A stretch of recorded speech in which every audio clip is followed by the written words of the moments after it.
very exciting opportunity. So quick few words from me before we get into the main event, speaking with Dr. Pawelczyk, which is amazing.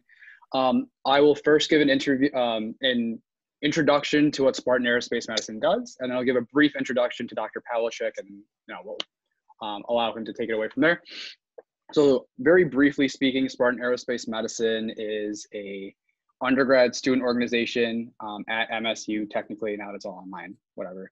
And it's meant to inspire, empower, and educate students with varying levels of understanding and passion for aerospace medicine. So if you're one of those kids that's like, I like space, I like medicine, why not both? Versus like you know that aerospace medicine is what you want to go into, and that is your passion. We aim to accommodate all ranges of students, and bring all these kinds of opportunities to them. For example, an interview with individuals that have worked or do work at NASA, such as Dr. Pawelczyk, which leads me into my brief introduction about Dr. Pawelczyk. So we're incredibly honored and inspired just to be able to talk to Dr. Pawelczyk. It's kind of a dream come true in many ways for a lot of us. Dr. Pawelczyk, very briefly, he was a NASA payload specialist and astronaut extraordinaire in 1998. He's had the privilege of testifying before Congress, not once, but twice. He's a distinguished researcher and scholar. He's also currently an associate professor of physiology and kinesiology at Penn State, which reminds me, which I think, to the latter point, I feel like I speak for a lot of MSU students when I say that we're jealous of Penn State in that regard, that they get to have an amazing astronaut as one of their professors. And I'd like to cordially invite you to the transfer to East Lansing from Kenner County. We have some amazing ice cream and a controversially okay football team you might like. So with that, my spiel is over, and I'll turn it right over to Dr. Pawelczyk. So we can hear what you guys So say. I don't know, our creamery is pretty good here. I don't know how much of it is true, but Dairy Store is so full of fat that you're not legally allowed to sell it, but is criminally good. And I'll put it head to head against your creamery almost any day. So also true here, and you may or may not know that this is where Ben and Jerry learned how to make ice cream. I see. Okay. Well, we can't really compete with Ben and Jerry's, but we still have good ice cream. Okay, so maybe we shouldn't do this part. Yeah. There you go. But no, thank you everybody for coming. And I'm gonna let me just pop up the chat box here so that I can keep track of a few things along the way. Hopefully answer a few questions along the way. So I did get a chance to talk with Lauren and talk with Gautam a few days ago, a little bit about your interests, and I think it's a very cool organization that you guys are doing here. They sent me a list of different questions that you guys had along the way. I should say right away, no, we don't get to keep our orange flight suits. I'm sorry to say, we do keep our regular blue flight suits, but the other ones are seriously expensive, so they don't get to come home with you. But we talked a little bit about maybe just going through the NeuroLab mission, things that you guys might be interested in terms of the mission. That would probably prompt a lot of time for question and answer. And let's take an hour and kind of go through those things. Does it sound reasonable for everyone? Give me a thumbs up. Sounds great. Okay, that also means you can hear me, so that's good. So I assume I have some screen sharing opportunities here. So let me make sure I got the right thing. I think I do. Okay, so I am screen sharing. I'm going to switch over here.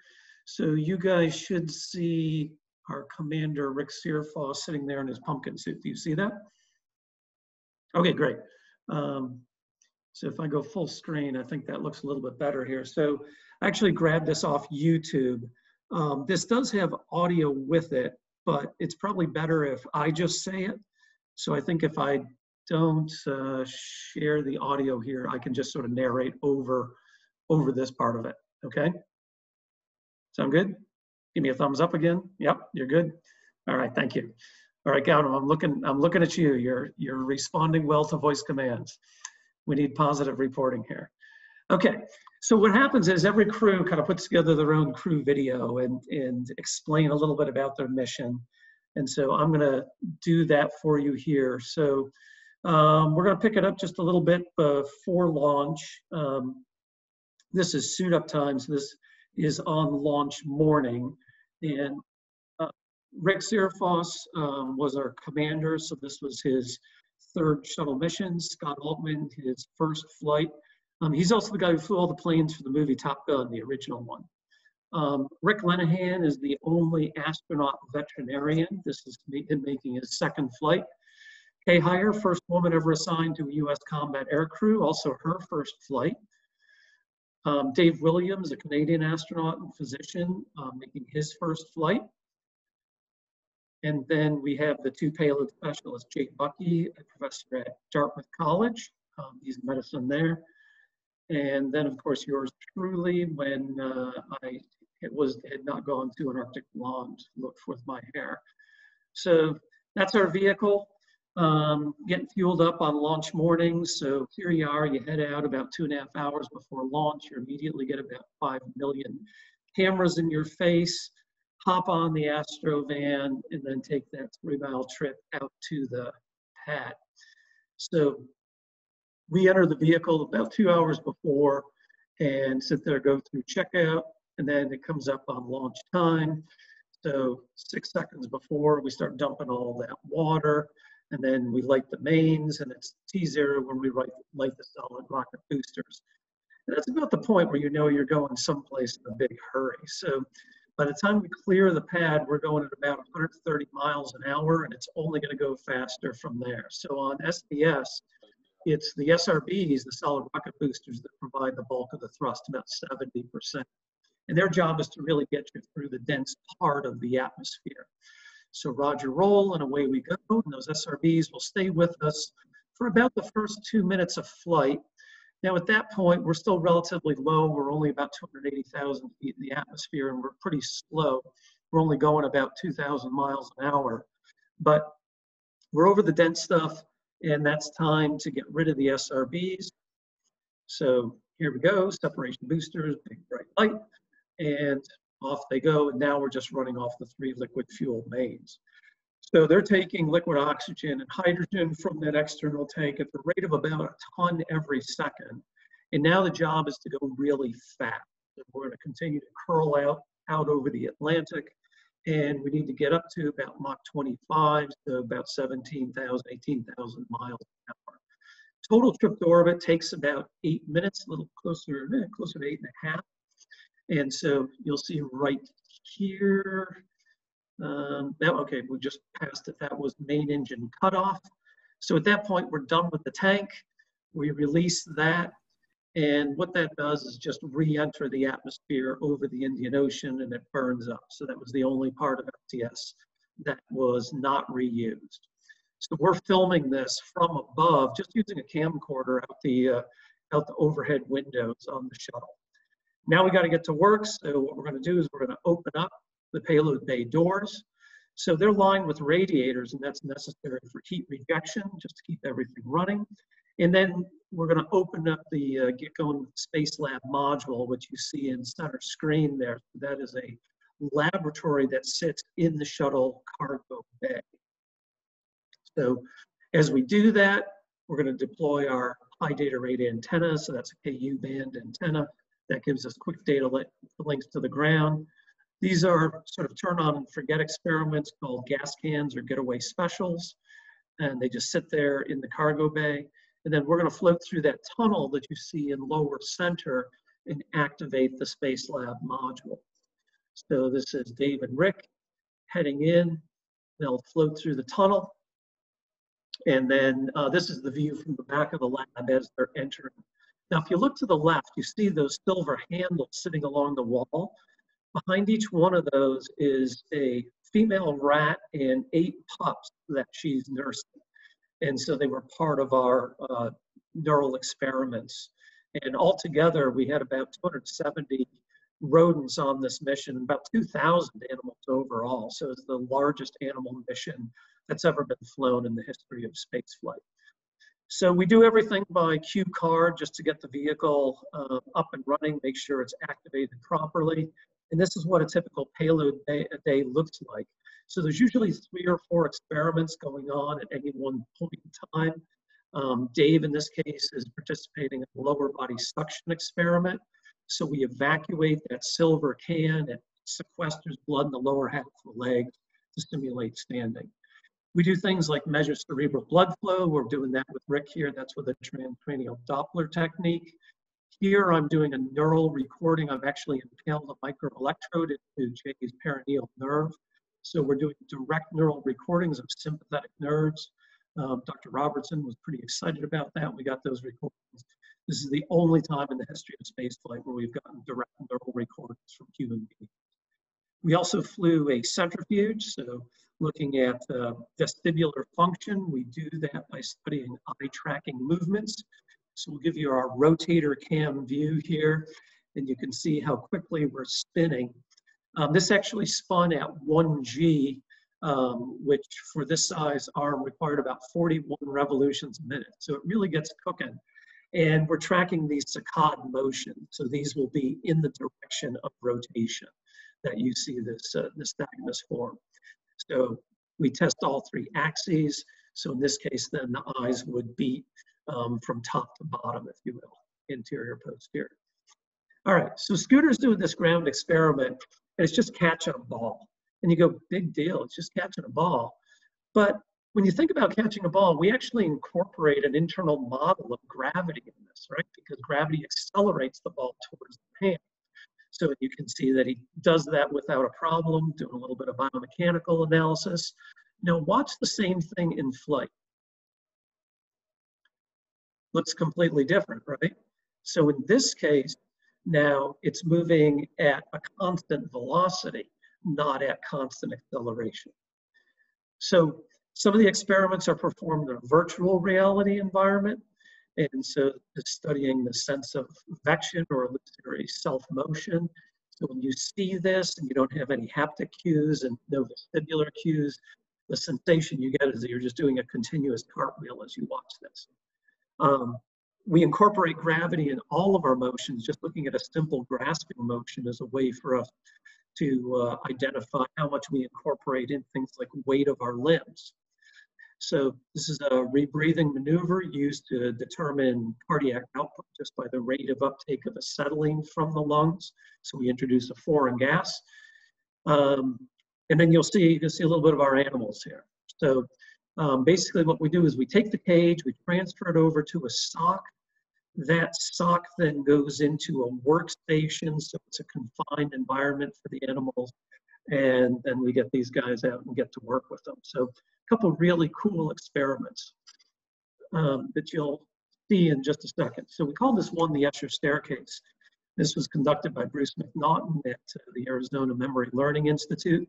And basically, it fools you into seeing a 3-dimensional track. And we're following the place cell system, which we understood to be only a 2-dimensional system. So we basically put animals in a 3-dimensional environment, see if the place cell system could keep up.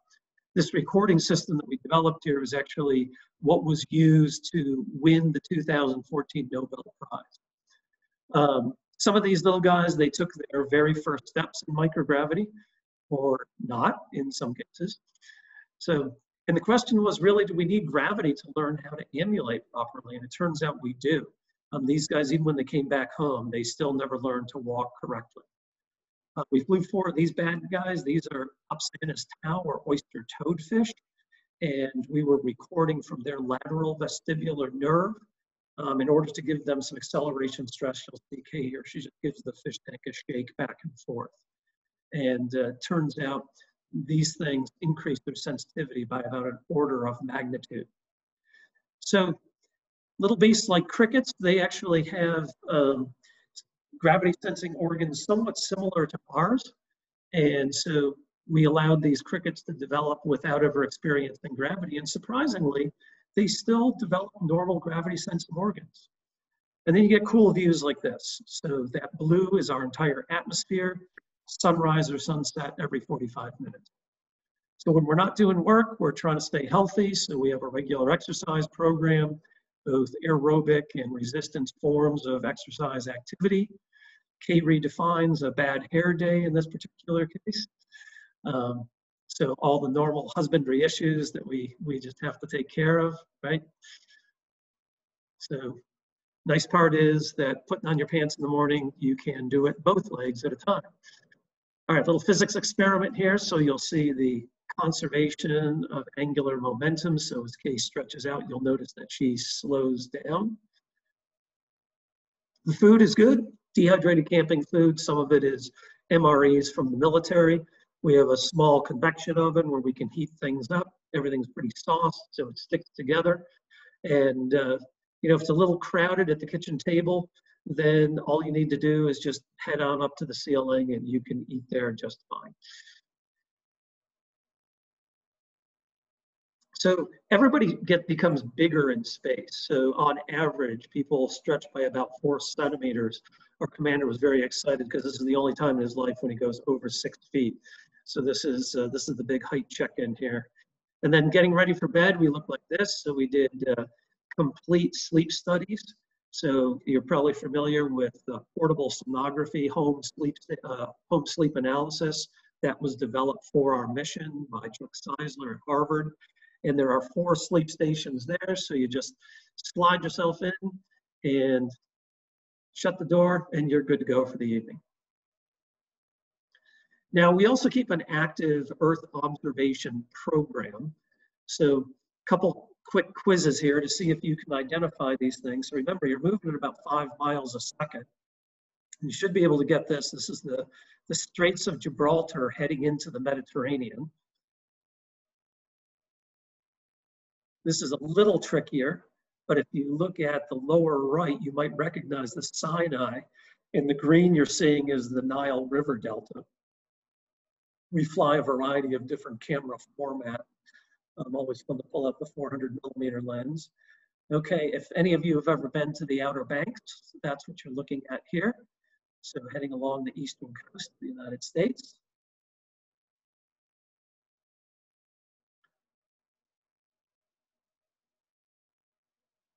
And this one's a little harder. So this is the Baja Peninsula off Southern California. We also had Americans on 2 different vehicles. The Mir was still up. We got a chance to talk to Andy Thomas on the Mir. The last couple days then, getting ready to come back home, the pilots get to work. They basically don't do anything in flight, but of course they land the vehicle by hand. So they fly a simulator. They fly hundreds of simulated landings, both before the mission and actually during the mission. So that's what they're practicing here. And remember, we come in as a big dumb glider on shuttle. So there is no power as we're coming back home. And then a variety of downlink events. We were the first crew to actually teach a college class from low Earth orbit. But all good things eventually have to come to an end. So as we put a sunset on Neurolab, that's just a quick little orbital maneuvering system firing there. So now we've got to take this entire vehicle that we've unpacked for 2.5 weeks, and we've got to pack it all up tidy to come back home in about 4 hours. So pretty busy. Gravity helps a little bit, getting the seats back out, getting the mid-deck configured. 4 people sit on the mid-deck, 3 sit up on the flight deck. There's about 800 switches and knobs that need to be checked for configuration as we're getting squared away to come back home. Then we close up the payload bay doors. We use our orbital maneuvering system to slow us down just 130 miles an hour, excuse me, and that's enough to drop us out of orbit. And that happens roughly over Hawaii, where we begin to re-enter the atmosphere. So what we do is we come screaming across the southern US, we fly big S-turns, and we basically use atmospheric drag. We come in about 7 times steeper than a commercial airliner. In landing at Florida, we do then a 270-degree turn and land going south and north at the Kennedy Space Center. So here you see we're heading around that final hack. And once we go through Mach 1, then the commander is flying by hand. That's what he's doing right now. And then you'll get, so you can see us coming in. So When we hit about 300 feet, that's when Scott will deploy the gear. This is the view you have out the cockpit. So we're starting to go into the flare maneuver. We land a little faster than a commercial airliner. We land at about 200 knots. He drops the main gear. So here we come.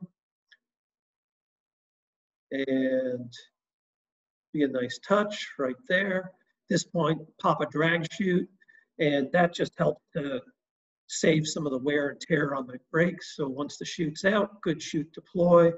Then Rick will rotate the nose. We'll go for nose gear touch, and then we'll slow down the vehicle. When we get down to about 60 knots, at that point, we'll release the chute just to make sure it doesn't drape over the engine bells, and then bring the vehicle to a stop. And you'll see that in, I think, the next clip here. So chute release should be coming up. There it is.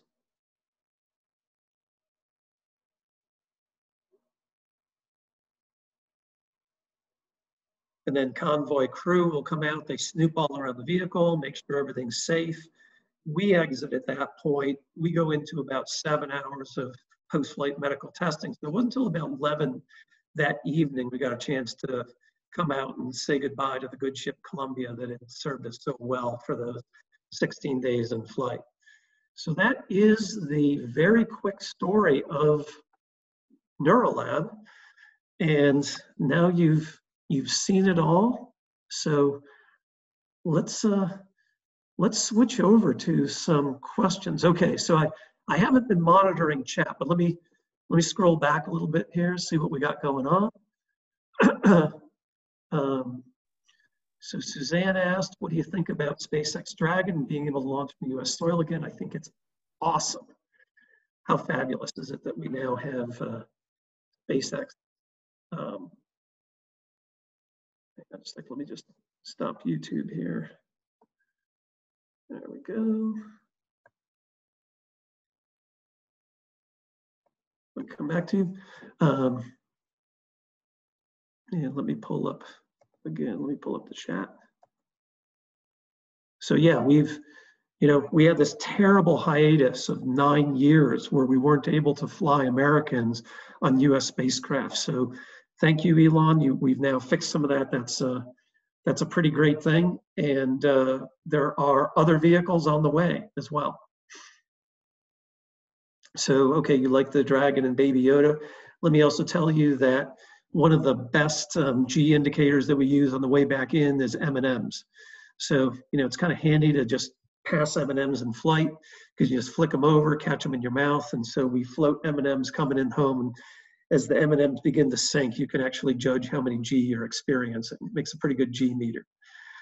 And do I think we'll go back to having the shuttles? Not in the form that we have. Shuttle was just too big of a vehicle in a lot of ways. So that shuttle cargo bay was designed to launch KH-11 spy satellites. Remember, the shuttle was a contribution or a joint effort of both NASA and the Air Force. And way, way more vehicle than we needed. An amazing vehicle, but not suited at all for leaving low Earth orbit. So we will see some small space planes though. So for example, Sierra Nevada, maybe a company that you have or haven't heard about, they have created a small space plane that they will be taking for cargo and possibly crew to the International Space Station. All right, so let me scroll back here. So somebody asked, I'm familiar with the strenuous physical training that goes into getting ready an astronaut for flight, but what does the mental training look like? I would say the mental training is really more about just preparing for the mission. So, if you think of the mission we did, we've got to go back to school. So, and really learn the science behind all these experiments. Then we've got to figure out how to do it on a spacecraft. And then we've also got to plan for how we're going to live and handle ourselves properly in space.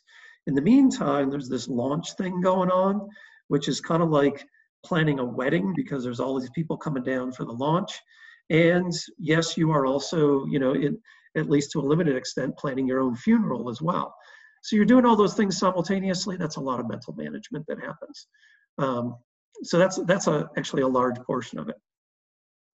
All right, so Anthony wants to know, what is the best pathway for someone to become an astronaut? Do you recommend a master or doctorate, separate? Okay, that's a really good question.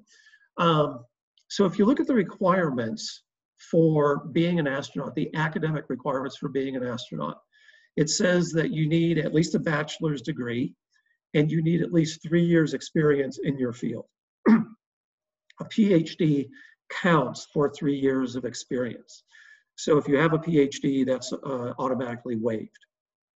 Now, it's a good idea to have that PhD be in an area that is of interest to human spaceflight. So in an engineering discipline, in robotics, IT, life sciences disciplines. So we also, we do recruit both physicians and veterinarians. So those are really the key areas that you look for. And you're looking for somebody that is an expert in their field, that they're a strong contributor in their field. So in my case, in neurophysiology, I had a lot of expertise doing neural recordings in both humans and animals. Not a lot of people in the world have that combined set of experience. So, I think that probably bumped me up on the list a little bit. But you're also looking for people who are comfortable and able to handle themselves in a operationally charged environment. So, astronauts are, they're not crazy. You're not going to find any of them free soloing, but, you'll certainly find them rock climbing responsibly or something of that nature. And obviously, if you have some understanding of how to operate in a flight environment, and that usually means becoming a pilot, that helps a lot, because spacecraft are most akin to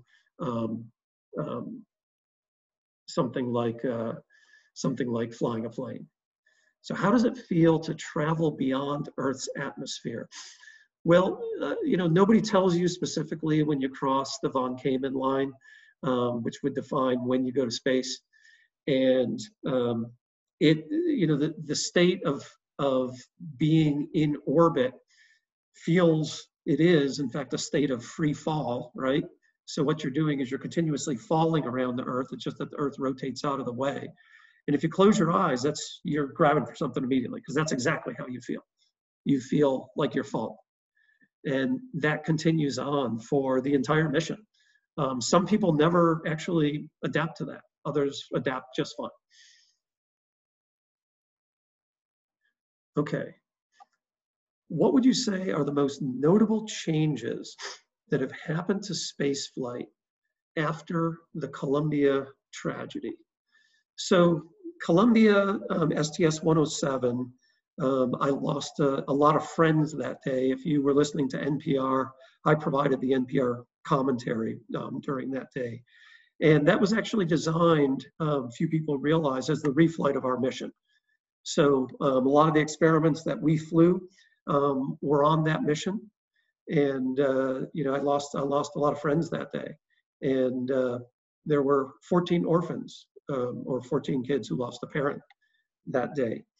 So what fundamentally changed in the agency? I'm not sure I would say that very much did. Unfortunately, there was a new sense of safety awareness that we should have had before. The root cause of the loss of STS-107 was the external tank shedding foam. We had switched to a more environmentally friendly foam. And in fact, that happened the mission right before ours.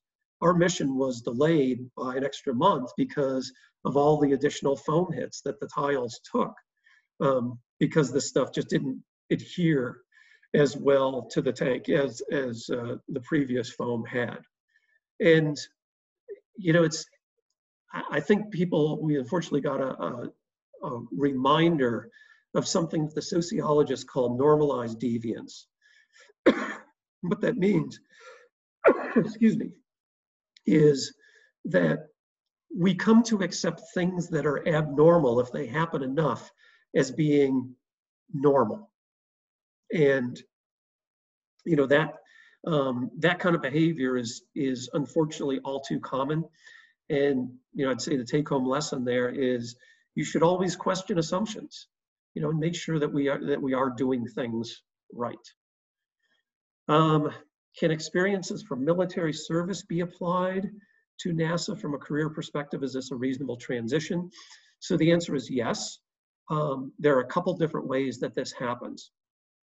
So there is actually a selection of military astronauts. So if you are going to be a commander or pilot in the astronaut corps, then you must beforehand have been a US military test pilot. And I forget the minimum requirement. I want to say it's 3,000 hours in high performance aircraft. So obviously that means that we only have people who are piloting coming from the Air Force or the Navy. And they're certainly pretty vocal about who's the better service. So not to be left out, the Army certainly does put people into the office. They do have a selection, and those always come out of the rotary wing group. So they are helo pilots. So what you have to do is you have to go through military selection.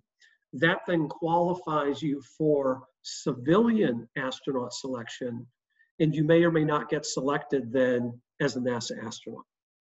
So it's a two-step process. There are people who have been really excellent astronauts who knew they would never make it in through the military because they didn't have that high performance aircraft experience, and they actually left the military, applied exclusively through the civilian route, and were ultimately selected as astronauts. So Tom Jones was a really, really awesome shuttle astronaut, is a good example of that. He used to fly B-52s. Well, if you're flying buffs, you're never going to get selected as an astronaut. So he left the Air Force to become an astronaut. What was the biggest challenge during your time in space? I think the biggest challenge really is time management, that you just have so many different things going on. So every second matters. So, and then in flight, imagine that you're working the hardest you can for 2.5 weeks, and you're sleeping at your desk at work. That's sort of what a shuttle flight feels like, and that's one of the longest shuttle flights. On the space station, the pace is different because you just can't keep up that level of intensity for a typical space station's sortie. And so usually we go for 6 months, and we can go as long as a year on the International Space Station. List some of the specialties within the field of science that help make the launch possible. All right, Nicole, I'm going to ask you to unmute and to explain that question a little bit more, because I'm not sure I understand it. Yeah, I just found it surprising, that there was a veterinarian coming up with you, and that I guess aerospace medicine was such a huge thing. So are there any other fields that you can kind of incorporate into that? For example, I'm a pre-dental student. So I'm wondering, what are ways that you can intertwine something like that with? Right. Yeah. Okay, so as far as I know, there are no dentist astronauts. But we certainly, so the crew medical officers, so there's 2 people who are designated as crew medical officers for any flight, and they do receive emergency dental training. So what some people have done is they've taken maybe their biomedical experience, and they've developed a complementary interest. So, for example, and I'm just making this up right now. So in the world of dentistry, one of the things you sometimes deal with is osteoradionecrosis for people who have had irradiated jaws and neck for thyroid cancers. Well, developing a complementary interest in radiation biology, that would be extremely relevant for people who would be going on and doing exploration class space missions. So you'll find You know, a lot of the physicians also have an engineering degree or something of that nature. Thank you. Yep. Okay, so degrees I graduated with from college. So I have bachelor's degrees in biology and psychology. If neuroscience had existed, that's probably what I would have gotten for an undergraduate degree. And then I have a master's in physiology and a PhD in physiology, and then postdoctoral training in cardiovascular neurophysiology. Okay, Suzanne says, I would advise if you want to learn a little bit about what astronauts do, get a summer job as a counselor at space camp. Okay, good advice. Yeah, space camps are always a lot of fun. Okay, what was your journey to the aerospace and neurophysiology field? Why were you interested? Oh boy, that's a complex question. So my research area is neural control of the circulation. That's what I like, sort of what makes blood pressure work. So, if you think about it, approximately half of your blood pressure is caused by the nervous system, and the rest is just caused by the mere fact that your heart is beating. And so that moment-to-moment regulation is the stuff that I really like. That you stand up quickly and you get dizzy and lightheaded. How do we compensate for that? And the connection to spaceflight is the fact that about 2/3 of astronauts are unable to stand for 10 minutes after spaceflight without passing out. So our experiment was looking specifically at whether or not there was a temporary disorder to the nervous system that caused that. We had some clues that suggested that would be the case. And if indeed that was the case, it would be really exciting, because any example of this problem that occurs on the ground, it's always progressive and permanent. We can mitigate, we can manage it, but we can never cure it. So if we could see a reversible form, excuse me, then maybe we could do something about that. And as it turns out, it wasn't the nervous system at all. The sympathetic nervous system worked just fine in space. But we needed to do that definitive experiment, which was to record from sympathetic nerves.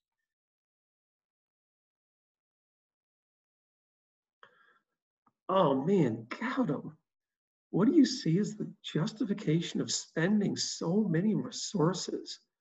Are you not a believer, Gautam? I was afraid you'd say that. But I was just kind of thinking, you have the space shuttles that cost so much, and you mentioned earlier on, like, the orange flight suits are really, really expensive. I would say I am a believer, but it's just a question that popped in my head, because we spend millions upon millions of dollars, and it is like further research and all these things. But at some point, I'm sure you must have asked yourself, like, what is exactly the rationale behind the research that we do and all these things. Yep. So I just want to see what your take was. Yeah, so this is where I tend to unload a little bit. So it's not you, it's just my passion. So but let's put this in context. All right, so Gautam, since you asked the question, then you can answer my question. So what percentage of our federal budget do we spend on NASA? It's a great question that I don't know the answer to. Is it like 6%? I'm just gonna say I have no idea. What's that, Fish? I think it was like 0.6% that I read or someone else mentioned, but I wish. I think it was our last interview. Even less than that. Yeah, we're much closer to 0.3% right now. Oh, amazing. And if you compare that to the Apollo era, we spent about 4.4% of the federal budget on NASA. And remember, NASA handles everything above the atmosphere and everything in the atmosphere as well. So there's a lot that's happening with that 0.3%. So some of the things that have come out of that, for example, we would not have a commercial airline industry without that effort from NASA, because every aircraft in the world today flies digital fly-by-wire, which was a NASA invention. Gautam, I know you are right now at this very moment benefiting from NASA research. I don't doubt it, and I'm shamelessly benefiting. Yeah. Okay, and it's very hypocritical of me to ask. Is because I can see the very styling glasses that you are wearing, and the anti-scratch coating that you have on there was actually developed originally for astronaut visors. Wow. So, and do we get any royalty for that? No. I wish we did, but remember, the job of NASA is to provide enabling technologies so that we can go off and do the other great things, as President Kennedy said. So, okay, so let's go back and visit with that 0.3% again. So, of course, we spend approximately 30 times more on defense. We spend approximately 25 times more on Social Security. We spend 3 times that amount on nutrition, and specifically on feeding kids in the United States. We spend more on that than we spend on the entire NASA budget. So, you know, when you start to think about it in that context, maybe we do have, you know, a somewhat reasonable balance the way we're doing things. I actually worry that it's somewhat unbalanced when you consider the total economic activity that occurs in low Earth orbit today is approximately $500 billion and per year, and will more than double by the end of this decade. So did I give you enough justification yet? You did, yes. And yeah, every time I clean my glasses, I'll remember that NASA doesn't get paid enough. So good, amazing, thank you so much. Sure. What is my hope for the coming generations of physicians, okay, research, astronauts, healthcare professionals? And is this specifically related to spaceflight or just in general? Kind of just all of the above, but if you want to make it specific to spaceflight, go right ahead, because yeah, that counts too. Well, you know, I think we have to do it in general, first of all, and we have to say, we got to get COVID under control, right?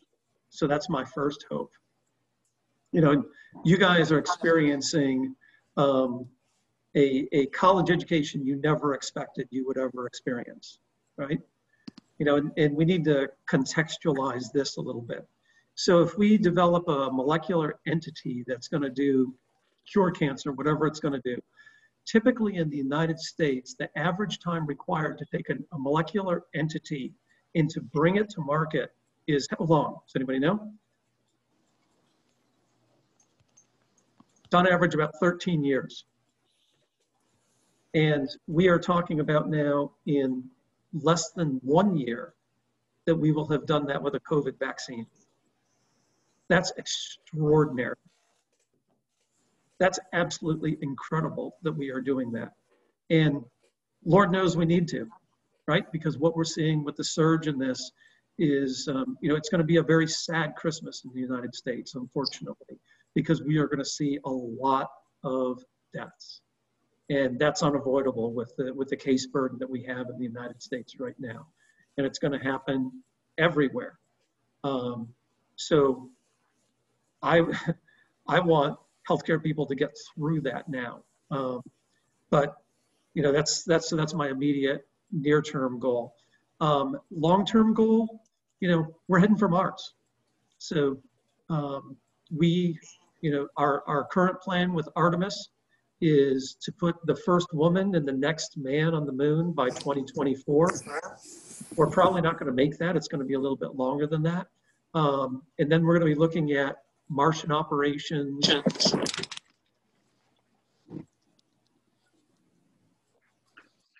Dr. Pawelczyk, I think you muted yourself.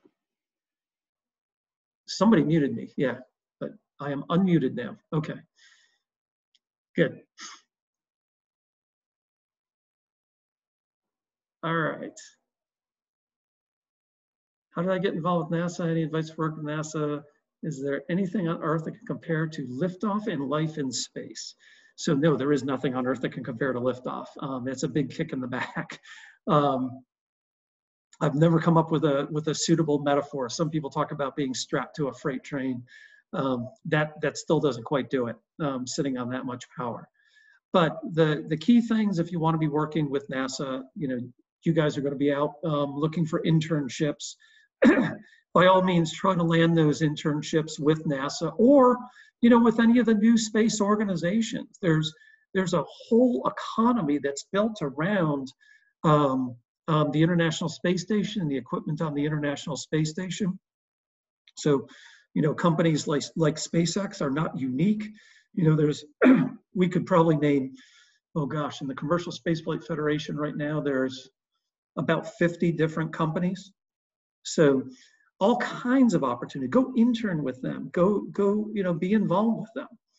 And that's the great avenue in.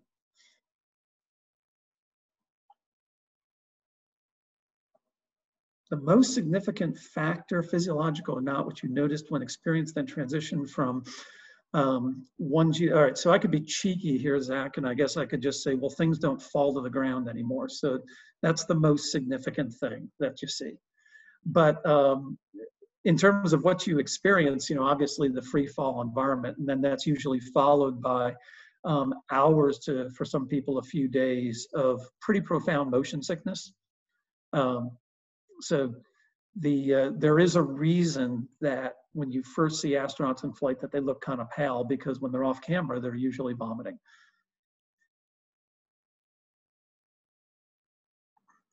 All right.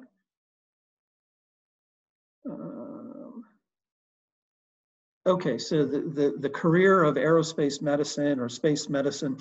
So for those of you that are contemplating medical school and do want to go and be a physician, there are aerospace medicine residencies that exist, and some of them have, so Mayo Clinic runs one of those. The best one, if you're specifically interested in spaceflight, runs through Baylor College of Medicine down in Houston.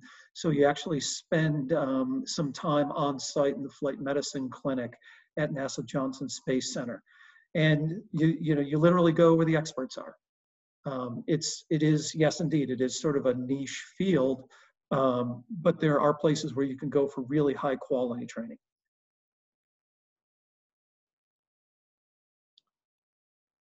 And I'd like that thumbs up for the Penn State Creamery. That's very good. What is the biggest animal studied in space? Okay, I thought I saw some small humans in the crowd here. So the nameless sun has asked this question. What is the name of the nameless sun?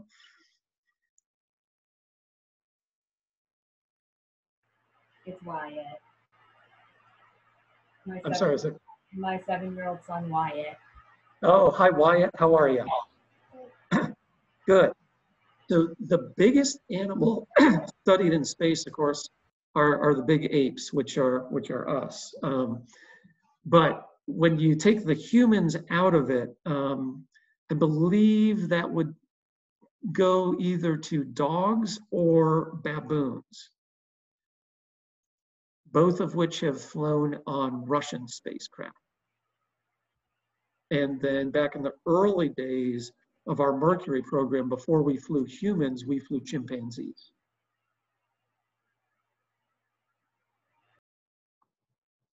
Okay, so the physiological differences and how quickly did they resolve upon return. So there's a time course of this.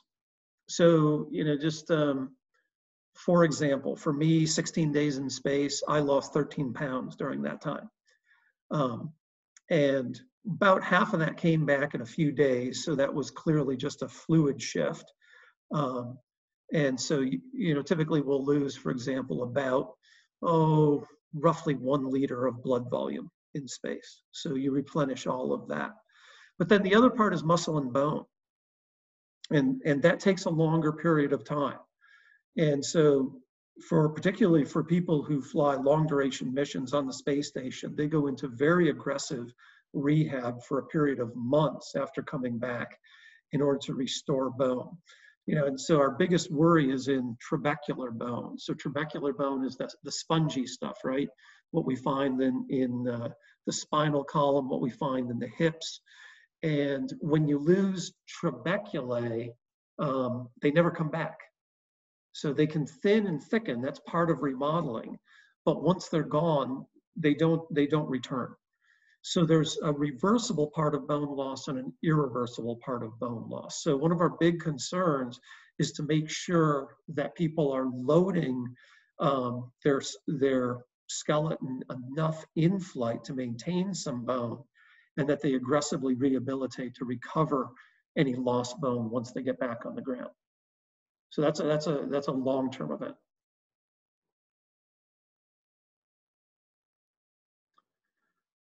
Okay, so I think I addressed some of the things as far as direction into military. That's certainly a viable option. One of the things I would say for anyone is, you can't necessarily count on NASA as a career. So, go off and become an expert and do what you love. And, even if you don't make it into as an astronaut, at least you're doing what you love. So that's a good thing. Important attributes in a graduate program. Make sure it's a high quality program, and it's not a bad thing if it is a program where somebody is doing some NASA related research. That just helps keep you focused.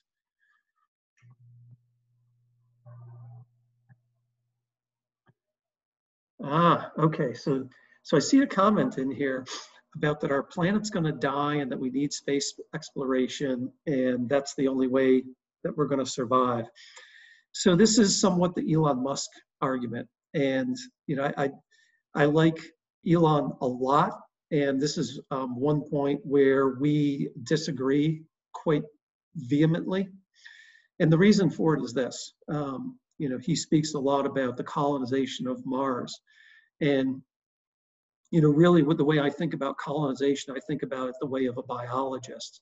And so what that means is you create a breeding colony of humans on another planetary body, which is cool. That's a great thing. Mars is a terrible place to do it, and for a couple of reasons. So one of the reasons that Mars is a terrible way to do it is that you're raising the point that our planet is going to die. Well, Mars is already dead. So in the world of planetary scientists, we talk about live planets and dead planets on whether or not they have a liquid or solid core. So of course we have a molten core. It's the rotation of that creates the magnetic field that shields us from galactic cosmic radiation. Mars doesn't have that anymore. Mars used to have a pretty fine atmosphere, nice atmosphere. It doesn't anymore, because once it lost its gravitational field, then it's just galactic radiation, just basically ionizes the atmosphere. And so what Mars does is just stream ionized particles off into space. That's why the atmosphere is so thin. And I don't know of a conventional technology that's going to fix that. Elon says he has a plan. I think that's a pretty unlikely plan. So it's always going to be a very dangerous place to live. Having said that, where I am complete in agreement with Elon is that we should go to Mars. No question about it. And going to Mars, I think of more like going to Antarctica. So ask yourself, have we colonized Antarctica? I would argue no, because people don't hang out there very often. You go, well, it's really cold and really dry and kind of a miserable place to be. Well, it's actually a heck of a lot easier for environmental conditions compared to Mars. So what makes you think we're going to do it to Mars? But what we have done very successfully is we have created outposts on the Antarctic continent. And that's what we should do on Mars. So I absolutely believe that we can have ambitiously in the first half of this decade, but certainly of this century, but certainly the second half, that we can have a permanent outpost or multiple permanent outposts on Mars. So is that going to save the human race? I don't know. It depends what we're saving it from. If you're talking about overcrowding, we add humans to this planet at the rate of about 500,000 people a day. I can't imagine a launch rate that would keep up with that. So I don't think we're going to be able to do that. But it is going to be a great place to explore, and that we should be pretty excited about.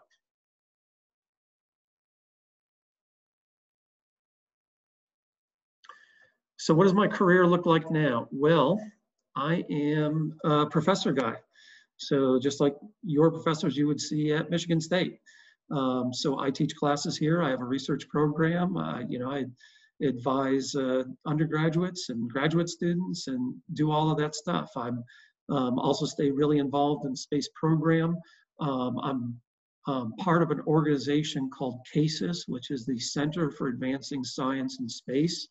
And what we do is we manage the national laboratory portion of the International Space Station. So half of the space station is a national lab. And so people can propose research really independent of NASA. And so if you've got a really good research idea, you can put it on the space station.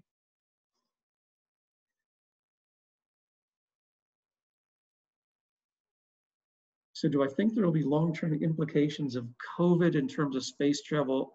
No, I don't, because I think we're gonna manage COVID just fine. What does diversity in NASA employees look like, and what emphasis is NASA putting on increasing it? We put a lot of effort on it, and we need to put more on it. So if I speak just within the astronaut office itself, I believe the astronaut office, when I was there, it was about 25% women.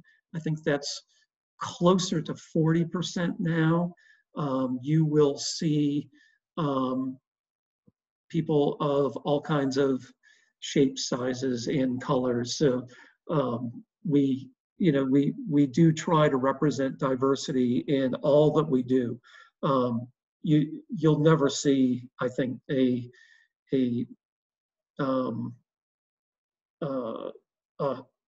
homogeneous crew again, be it all male or whatever it might be.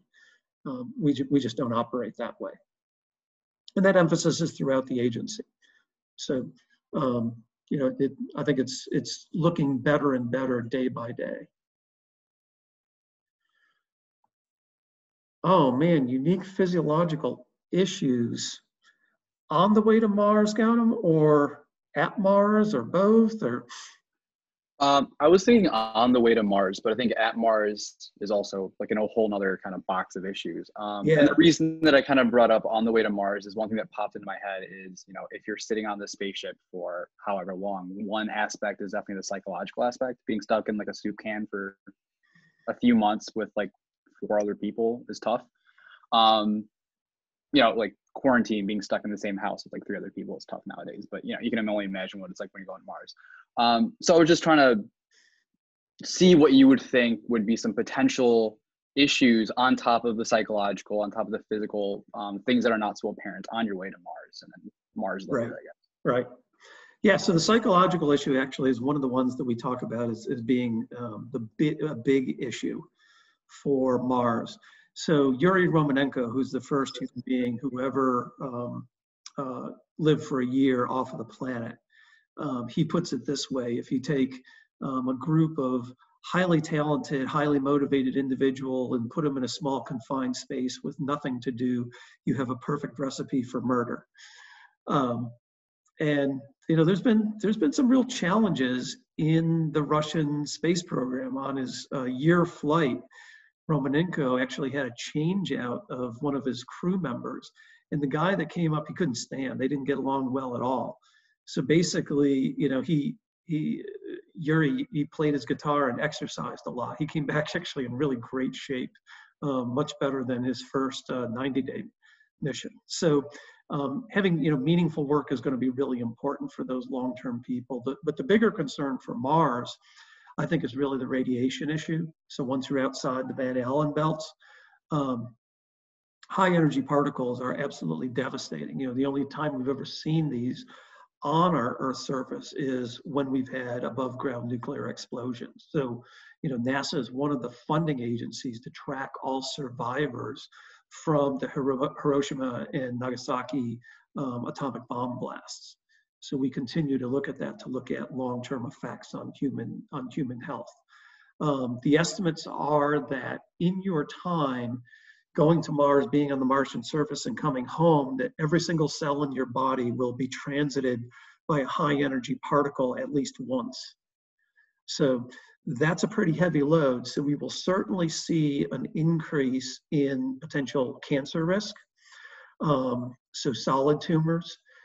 We estimate that's somewhere in the range, even with our best conventional shielding strategies, of about 5%. That our lifetime cancer risk will go up an additional 5%. we consider that too high for terrestrial standards. So we're kind of stuck at this point. Do we come up with a more clever way to shield? And that's going to be really novel. That will require probably electromagnetic shielding. Or do we accept that and it becomes more of an informed consent discussion? But also understanding the radiation effects on soft tissues, so on blood-forming organs, what's happening in the cardiovascular system and in the brain, all of those issues are super important. And so NASA also funds a beam line at Brookhaven National Laboratory where we create high energy beams to irradiate at least research animals to try to understand more of these effects. So that's going to be a biggie. Great, thank you so much. Yep. Okay, so, gosh, there are so many messages here that I just haven't gotten to. And, you know, I got to go with the Grinch for my favorite. So has anybody noticed that Pete Buttigieg looks a little bit like the Grinch? Or at least like one of the, I'm sorry, not the Grinch, but one of the Who's. What? Don't you think? He's got that sort of long distance between his nose and the lip like the Who's from Whoville. I'm not going to be able to unsee that now. I know. Yeah, I can totally see it now that you say it. Yep. Mm-hmm. Yep. There you go.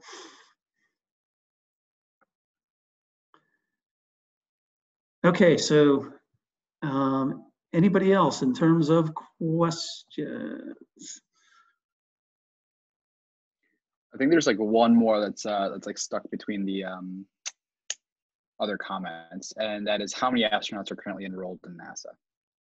Oh, good question. So the size of the office right now, I believe it's somewhere between 100 and 125. So we were much bigger at the start of the International Space Station. We were close to 150. So typical entering astronaut classes are around 10 to 15. And it's been really interesting to see some of the shifts in who's being selected. So we're starting to see a greater emphasis on microbial ecology. You know, people, this kind of skill sets you would say, you know, this is the kind of person I want exploring and looking for life on another planetary body. So that's kind of cool.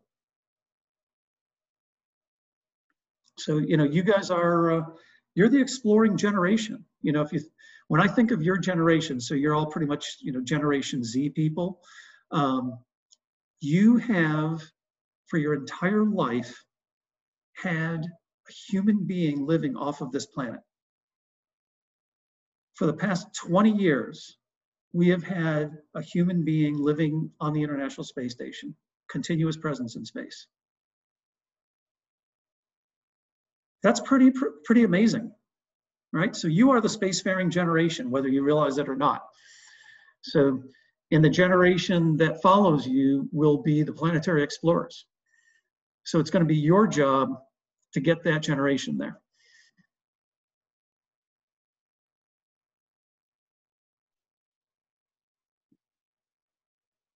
Excellent.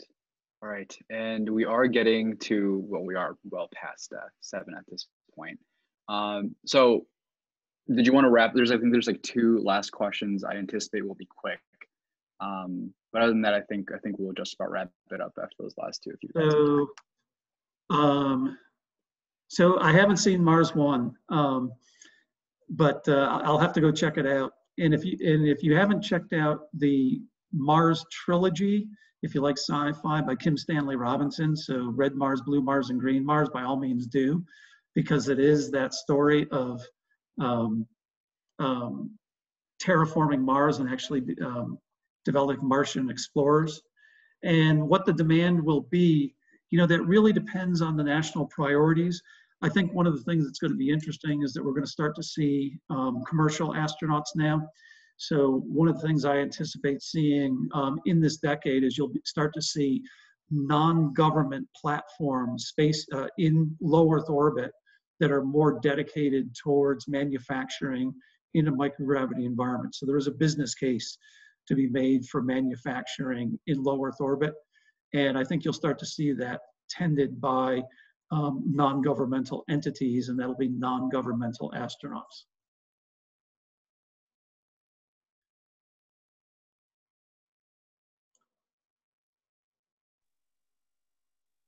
Oh, and Mars One is a group of people applying to go to Mars to live, not a movie. I don't know who they're applying to.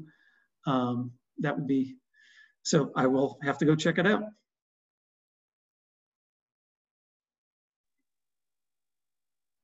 and then I think that was all the questions. So just a few thank yous before we head out. So I just wanted to thank everybody for coming tonight. This was really a great opportunity for everyone, and I'm so happy that all of you got to be here tonight. A huge thank you to Dr. Pawelczyk. It was really a privilege to have you here tonight. We can't thank you enough for taking the time to come see us. And then special thank you to Dr. Wehrlein. Sean and I really appreciate your help, and I know all of us appreciate your support in introducing us to all of your colleagues. So thank you so much. Sure, very glad to be here. And if you're ever in State College for a football game or whatever, feel free to come look me up. Thank you. We'll bring you some ice cream too. Let's do that comparison test. So I actually did ship Penn State Creamery ice cream down to crew quarters when we were waiting to launch. Oh, no way. So we enjoyed Peachy Paterno the night before launch. Wow. If I ever go to space, I'll get the entire dairy store shifted to the crew stations. Can't have just one. So eat all of it. All right, excellent. Thank you guys so much. Thank you on behalf of SAM, and thank you again, Dr. Pawelczyk. You're very welcome. Great to chat with you all. Yeah. Thank you so much. Okay, take care.